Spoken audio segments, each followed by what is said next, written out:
All righty, happy Friday to everybody. We are now live here in the PDOCS group. And as you guys saw, I talked briefly this week about what I'm going to be covering and teaching on this week's live stream. And we're going to kind of go through a recap lesson of something I taught and dove into a few years ago, back when Jesse and I actually taught a very similar lesson. Well, there's going to be a lot of differences, but similar in the sense that it's going to be the same overarching, strategy and method that we're talking about. So as you guys saw in the post, or if you saw the headline of this, either on the Facebook group where I'm going live, or perhaps you're seeing it on YouTube, we are going to go through the CIA method and what exactly that is. So CIA simply stands for consistency, implementation, and accountability. And what we really want to dive into here today is how this is applied in business. For me personally, I'm going to look at it, how I taught it a few years ago, as opposed to how I look at it now and kind of the way today's lesson was prepared and is going to be delivered here over the next 30 minutes or so. So I'm going to get going and diving into all that. I know this was kind of an impromptu one here on a Friday. I know normally host these on Thursdays, but something came up yesterday and I had to postpone it. So I only have a couple people, I think, joining the live stream. I just saw one or two come into the Zoom room. Thanks for having me here. And we're just going to dive right into it. So Erica, I know you just hopped on and you messaged me. Thanks for hopping on. We're going to dive right into what the CIA method is, kind of how I look at this. And really, as I posted in anything I talked about this week, this is the number one factor in what I've seen for people being success or lack thereof online, right? So again, this is consistency, implementation, and accountability. But we have to look at these things, and you can't just say them and say, okay, that makes sense, I'll do it, right? You also have to do so with intent, with a plan, with a strategy. So that's what I want to give you guys here today, so we can actually implement what we take away. So let me bring up my screen. I put together a quick little document here for this particular episode and lesson, and I want to dive into some other tools I have to share. But again, consistency, implementation, and accountability, right? So where I say, this is the number one factor determining one's success or lack thereof is, I've been in this space for a handful of years now. I've collaborated and seen a lot of agency owners, experts, coaches, consultants just come and go, right? Some even get pretty big and make lots of money and then go, right? And what I was saying is, barring that their product or service is top tier, I can't always speak to that, right? That part's outside of my control. But if that is the factor that I'm kind of, hanging this contingent on, if you do these three things, you're probably still around. And I certainly see it with a lot of the people that I look up to, I admire, and I've really taken it to heart. The first real example I can give about this, and the first thing I can say is publish, produce, do things with imperfect action rather than waiting for it to be perfect. So that's number one, right? A lot of people are like, okay, well, to do this consistently or to implement or to hold myself accountable, I need case studies, I need resources, I need a template, I need a framework, I need a script. Yeah, sure, all those things will make you get better, but also just doing it and reps and interacting. So the first example or correlation that I want to make is I made in a post earlier this week is I went back prepping for this week's lesson and I watched a live stream where Jesse and I taught this 4 years ago. And generally speaking, if I'm doing a lesson that I did, year ago, 2 years ago, whatever, 4 years ago, when I watch that back, there's a lot of things I'm going to take out and be like, okay, I still look at that way. Or, okay, I'm still going to teach that the same, right? And that's really not the case at all with this one. When I went back and watched 4 years ago, I was kind of in laughter at how awful we were. But at the same point, that goes to prove, like, consistently, I have done live streams and taught lessons, and I know how much better I am now. And it's just amplified, 1,000-fold when I look back 4 years. Normally, I'm looking back a bit more recent than that at content lessons, because with all my different courses and companies, I'm always upgrading content. If something is 8 months old and dated, I'm going to reshoot that lesson with the new strategies or tips or tactics that we now implement. So I'm always going through old content update, but it's very rare that I go back like 4 years to look at something. So, that was the first glaring thing. It was kind of a funny irony type of like, man, we sucked, but like, this just shows you what exactly this lesson's about. It's just by consistently doing so. Now I know I prepare different and better. I show up better. My lack of knowledge and how I implement and apply things to my business is worlds apart from where it was 4 years ago. So the whole way I look at this and the main activities and aspects and approaches and strategy have all changed as to what I taught and talked about 4 years ago. So there's very, very little, if anything, that is going to kind of correlate or translate from what I taught 4 years ago to this lesson, other than what you're seeing on my screen, right? Those three things don't change. But let's start with the first one, consistency. So what we start to think of is, how often am I doing certain things? Which activities? And I'm going to get into that, which activities correlates to the next thing on my screen, where I'm talking about red dot, green dot exercise, which I'm going to elaborate on. This is something anyone can take away and implement right away. Made a huge difference. Okay, so there's the one thing that correlates. I started doing this 4 years ago, and I still do this to this day. So that's about the one thing I'm going to teach that correlates. It's changed a little bit in how I'm documenting this, but that exercise hasn't really changed. But consistency, again, how often, which activities, and I'm going to show you how to break that down with the red dot, green dot exercise. Also, keep in mind, your mindset, your attitude, and your effort is something within your control every day. I don't care if your CRM is sending out the wrong text message, your email autoresponder is not working, your Facebook ad account got shut. Like, we have all these little things that can happen, but nobody can control how you show up or how much effort you put in every day other than yourself. So when we look at that, and we get that kind of, I'm not a huge mindset guy, as many of you know. I'm more of a strategy, implementation, execution kind of guy. But I'd be lying if I say mindset doesn't play into it. It helps when you're established and you have a lot of confidence, because now it's kind of in the back burner, but it's still something I focus on. But the mindset is that your attitude and your effort you control every day. So when you wake up kind of hyped for the day, in a great mood, I'm going to wake up and, I'm going to get on a call and roll someone in my program and change their lives today, right? I'm going to deliver so much value that I'm going to help somebody solve a problem today. If you get up with that attitude, everything starts to kind of manifest in a more positive manner. That's another aspect. I see a lot of people that start off online and they get into a program and somebody's telling them, like, send 100 DMs a day and 100 friend requests and all this stuff. And you just feel like you're bothering people. It's underappreciated. You're spamming people, right? And you're showing up with a negative attitude. So there's two things I could say about that. Number one is focus on more of a quality instead of a quantity approach. I can get the same results that people are getting taught in these programs to do 100 outreach messages in a day in about 15 messages and friend requests, because they're much more targeted with a much more, intent approach, right? So yeah, and then the other aspect of that is, if your messaging feels spammy or you're bothering people or you're not coming from a place of service, you're probably doing it wrong. I mean, there's no two ways about it. Maybe you were taught wrong. Maybe that's the script in the program you're following, right? But we probably all see and get these messages from, an appointment setter or a VA that friend requested you and, hey, Erica, would you like an extra 15 appointments guaranteed or you don't pay, right? And they just start off like that's their first message. That's awful, in my opinion, personally, when you're trying to interact and engage with somebody. Now, maybe if you're a direct B2B approach on more of a LinkedIn platform where people are kind of expecting offers and business presentations, maybe you could start that direct. But I still feel like starting with getting to know somebody, engaging, offering value before I'm pitching what I can do for somebody. And the other big problem with that approach is, how do you know they even have that problem? Like, I get hit with that all the time. Hey, Ray, with an extra 15 appointments? No, it wouldn't do crap. Do you know I booked 5,700 appointments this year in my business? Like, what is 15 a month even going to do for me? Right. So, like, some people are offering a solution or, a result that you don't even need, or a problem that you don't have. Like, so that can happen when you start with making an offer first, right? You need to really understand where this person's at, what their problem is, what they're struggling with, and then you make some recommendations and suggestions about how to help. And I usually start with free materials. I don't start with a recommendation of booking a strategy session or buy my high ticket program, right? I start with something of value that's going to show them that, hey, I can actually solve this problem, and I've done it for, countless people before him. So all of this plays, and then the snowball effect and the behaviors we want to exemplify consistently. There's a big difference between activities and behaviors. Activities are actually something that we, set out to do every day. DMs, friend requests, these are all little activities, doing posts, right? But the behaviors behind that are more value or moral based, right? And what behaviors do you need to exemplify to A, give off the vibe you want to your audience, but B, so those activities become productive. So let's dive into this a little now. So which activities is very, very, what's the word I'm looking for? It's going to be different for a lot of people. Depends on your role in the company. Are you a business owner and still doing everything and a solopreneur? Are you just in a particular role where you're doing outreach all day? Are you have a certain role as a as a sales rep, as a account manager. So whenever you're doing, there are going to be different activities always, right?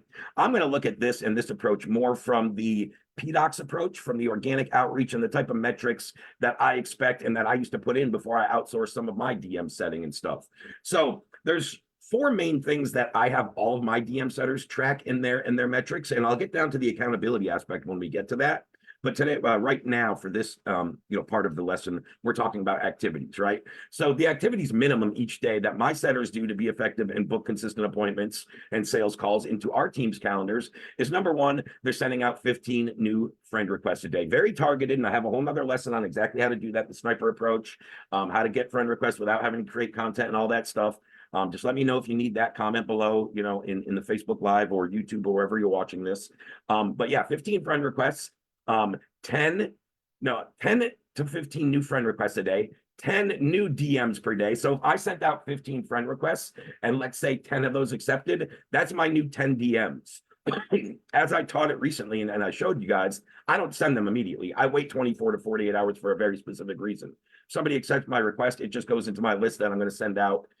Today is Friday, so that would be on Monday's to-do list. Whoever accepts my friend request today from cold outreach will be receiving a cold DM on Monday. So approximately 15 new friend requests per day, approximately 10 new DMs today, approximately 20 total DMs, meaning you're going to have some follow-up messages, people already in your network. They don't all have to be new cold outreach. There should be a healthy mix of follow-up conversations, and these are the activities that are going to cumulatively build the snowball effect. For instance, the friend requests. I send out 15 today. Now, my average acceptance rate when I do this, and I'm doing it right now in a campaign actively myself. So not only do I outsource it, I still do it and teach it. But I'm seeing about 6 to 8 get accepted each day off the 15 I send out. So let's use that middle number, 7, okay? I send out 15 today, 7 people accept. Cool. Now tomorrow or the next day, I already have 7 people I'm going to DM. Now tomorrow I send out 15 more. Okay, now from the day before where I had 7 accept, 1 or 2 more trickle in the next day. Always happens. Then I get another 7. So now I have 8 or 9 new ones to start my outreach the next day. And you can see how this keeps snowballing. Let's say the 3rd day, right? I send 15 again. Now 2 days ago, 1 trickles over from Monday, 2 trickle over from Wednesday, and 7 more accept today. So now I have 10 to send out, and that starts to snowball. And out of those conversations, you're obviously going to have people that now's not the right time. Finances, they need to go through your material. So you're always going to have follow-ups. So be diligent, and that's how that all kind of snowballs. So the 4 main activities: friend requests, cold DMs, new DMs, total DMs, and then posts. How many posts am I publishing? I recommend 3 per day.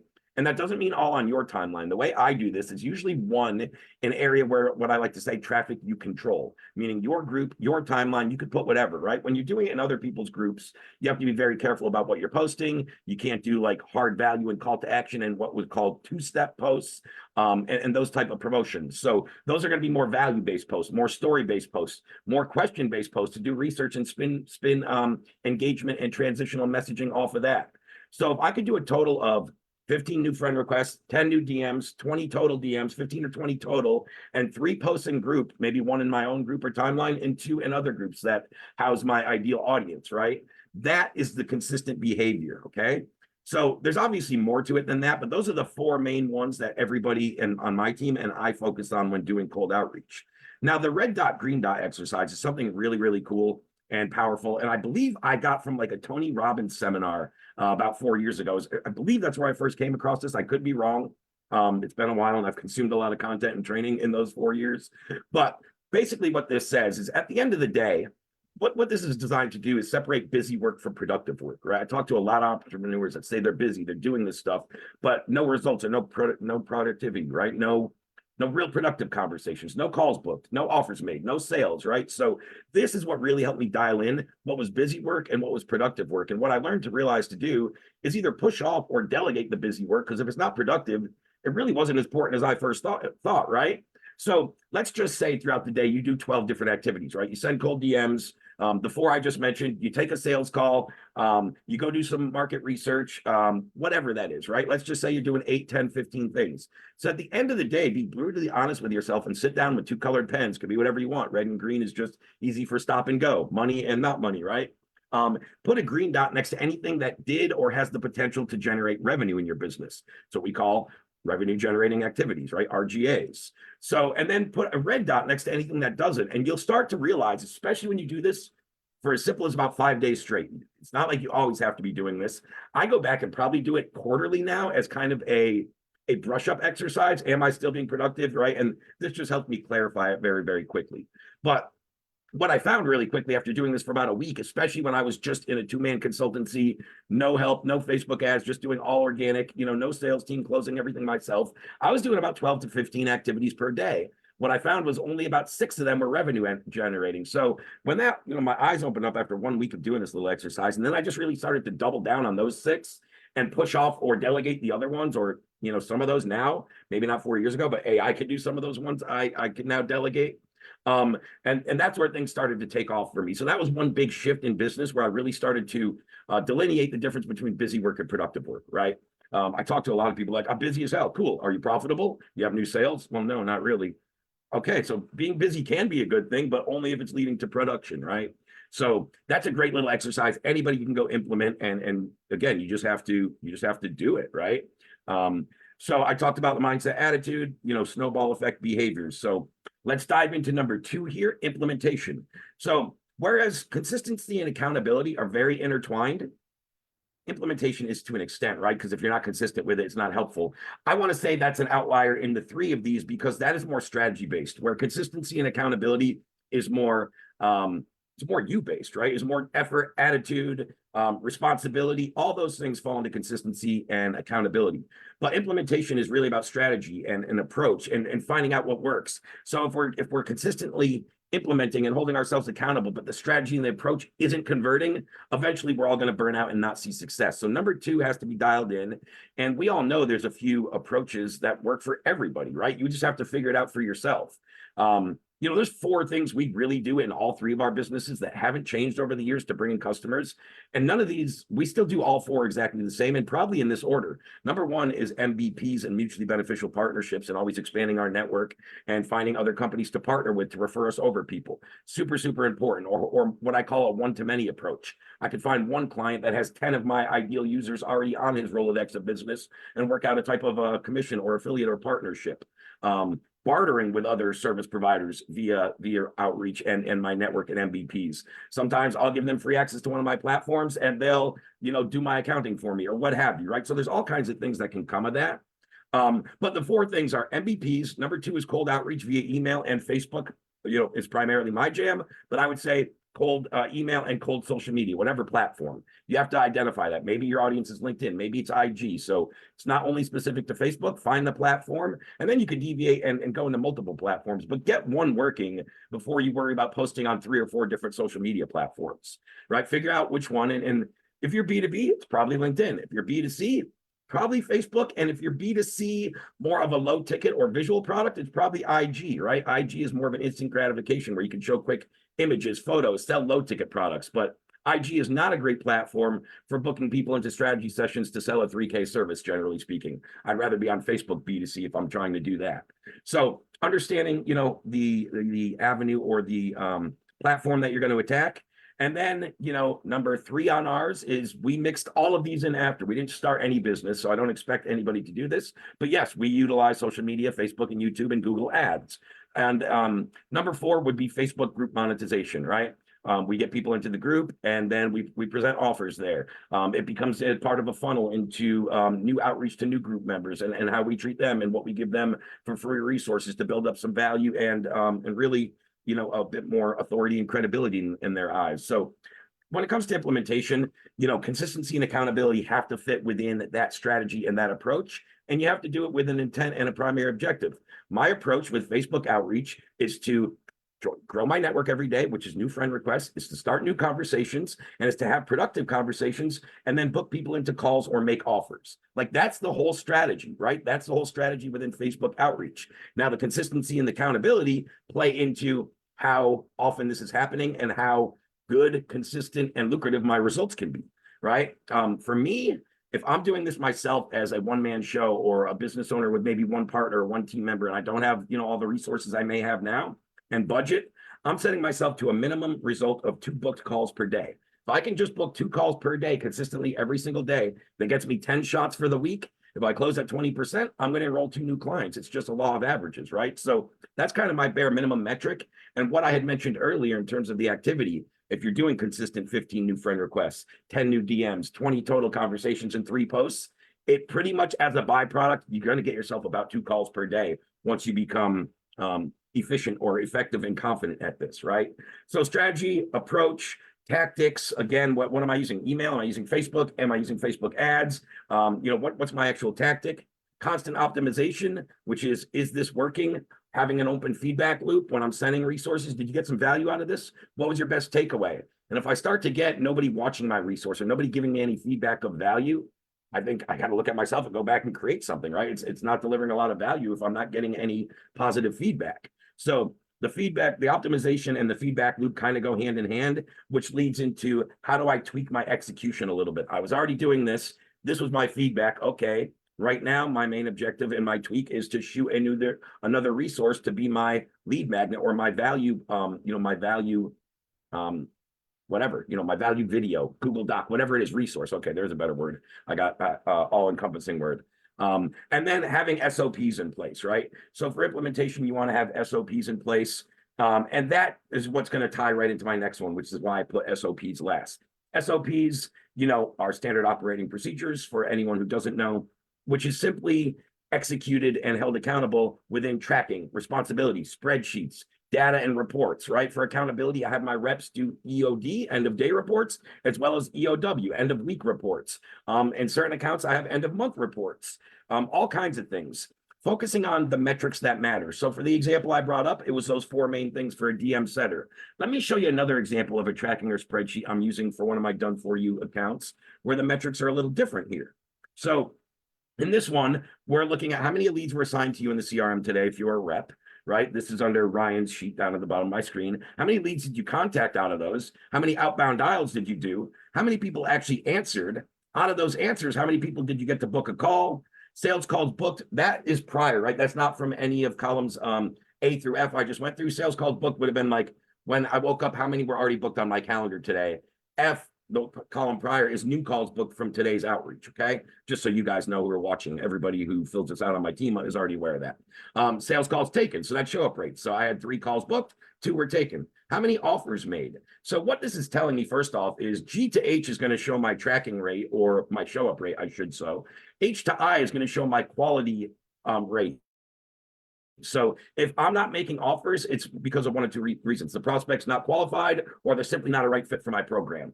So I start to realize if I'm not making a lot of offers, but I'm booking a lot of calls, maybe I need to go back and look at my micro commitment pre-qualifying process and I'm getting the wrong people, right? Then we're going to track the objection. Was it finances? Was it timing? Was it money? We're going to track cash collected, revenue generated, and additional notes. So this is going much more in depth with all the key metrics in an offer. Now there's 3 or 4 that are really important in any sales team, which are show up rates, close percentage, cash collected, and revenue generated. Like those 4 in every offer I manage are super, super relevant. But there's a lot of little things that go into that. For me to really track back to show up rates and quality and offers made and closed deals, I need to know how many prospects were reached. I need to know how many appointments were booked. I need to know how many dials were made, so on and so forth. So that's just another example of utilizing a simple little spreadsheet that you can throw together. There's also softwares out there for tracking. If you don't want to create your own sheets or don't feel like you can, right? You can get into a software where they have these columns pre-made. So there's all kinds of ways we can use that.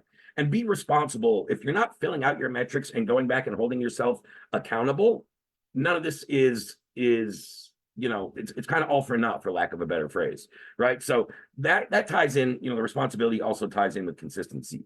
And I put it under accountability because that's where we really see it, is when we start to look back at our software, or our tracking sheets, or our metrics, and we can start to say at the end of the week, shit, my metrics where I was supposed to do 15, 20, 10, and 3. And on average, I did 8, 3, 2, and 1. No wonder why I didn't hit my goals. Like, at least hold yourself accountable. Have a minimum KPI, key performance indicator. And if I'm not hitting it, you need to look in the mirror before you start to say what I'm doing isn't working, right?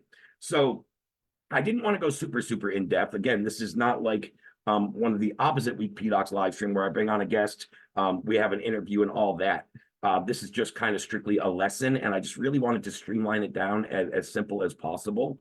So yeah, if you guys have any questions, or if there's anything I can send you over that I talked about, example spreadsheets, or some of the stuff I talked about earlier in the video, in terms of metrics for DMs, or if you want to see some examples of actual effective outreach and what is my first message and what type of responses I receive and how that leads into booked calls, MVPs, closed clients. I have trainings and resources for all that stuff. So just let me know. But hopefully this was pretty straightforward. Erica, you're still on here. Are you able to possibly just unmute for a second and let me know first if you have any questions, and secondly, if you had any, takeaways? And if you're unable to, if you're just listening, just type in the chat, unable to speak, and then I'll know. Excuse me. I'm guessing you're probably just listening, which is totally fine. Totally fine. I just always like to see if you have any questions or anything I didn't explain thoroughly. Cool. No worries. She just confirmed unable to chat, which a lot of people are. They could be at their desk or whatever. Totally get it. Again, yeah, I just was trying to clarify. Sometimes when I go over this in maybe a general sense, and I try to give examples that are relevant, but sometimes there's a specific metric or situation or role that you're doing that I can elaborate a bit more on. But perfect.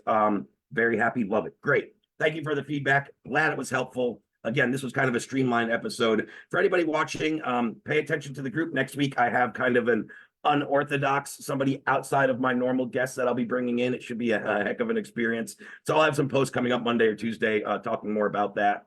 Got another great guest booked for the Thursday, the first Thursday in May. I want to say it's the second off the top of my head. Somebody that, again, from doing all this outreach was outside my network before maybe a week or two ago. We just connected, and what his expertise and what he can add for value to my group, my students, and some of my businesses is a great addition. So I'm going to bring him on and get into some of that stuff. So again, everything I got, guys, just to summarize, everything that happened in my businesses, for those of you who know my backstory, quitting my corporate job about 5 years ago, 4.5 years ago, of 20 years and getting into this space, everything that's happened has really been because of this. Like, I met Adam and became a partner in PDOCS and Audience Lab through organic outreach. I was actually posting on a little bit of a guru battle. There was a Taylor Welch versus Tanner Chidester. For anyone that knows those two people, we're kind of having a little bit of a pissing match, for lack of a better phrase. And being that I worked for one of them and I paid $15K for another one's program, I had a little insight into each of them. So I came in that thread with a comment and my take, and Adam saw that, and that's how we first engaged. Hey, Ray,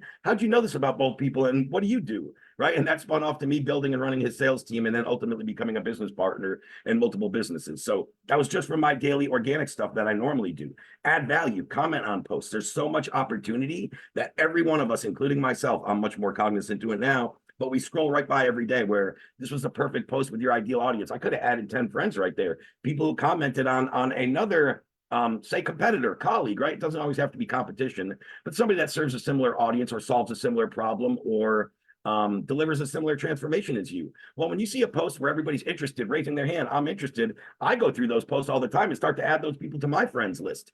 If they're a perfect prospect for this guy who does something similar, maybe once they come into my ecosystem and see my content, they might jive with me better, right? Give them that opportunity at least. So again, all kinds of opportunities out there, and it all happens from the consistent implementation and holding yourself accountable. So great little lesson, good little recap there, and I will catch all you guys next time. Thanks for coming along.